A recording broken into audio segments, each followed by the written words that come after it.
Rama Wajukudara. Pendini dasar menika kula sak kanca nampi kehormatan sakitanipun Bapak Riyanda Ibu Sakwarga. Lan nggih kapure atur pakripun. Atur pasugata ngiras pantes meniki andherake tirakatan ing adicara wali matur kitan Kang Putra Dimas Bagus Sudibyo.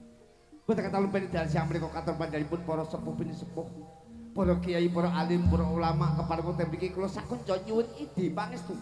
Dumateng panjenengan sami mugi-mugi kula sak kanca dasar menika saged angewajib tansah pinaringan sembodo kang sanadya. Jumbo kang kinaosa tansah pinaringan rahayu.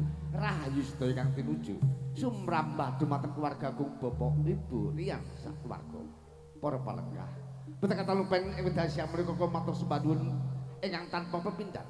Katur sedaya pangemban-pangembating praja wonten wewengkon tatanggaplokan niki. Niki langkung-langkung Bapak RT, Bapak RW, Bapak Lurah, Bapak Carik, Bapak Mudin, Bapak sedayanipun saha satria-satria negari wonten wewengkon tlatah Kecamatan Japah. Bapak.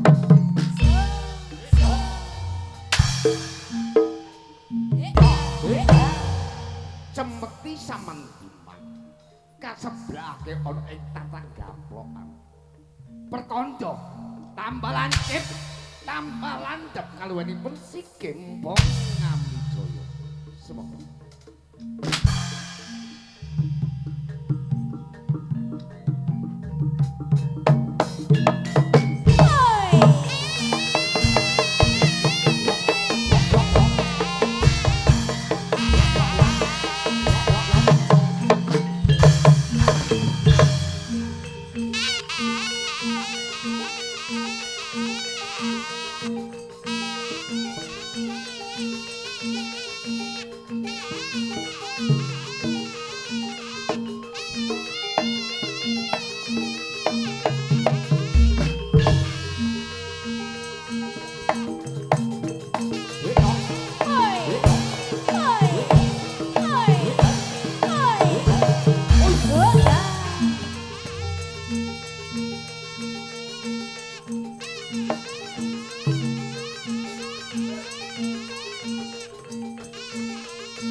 sabar lan narima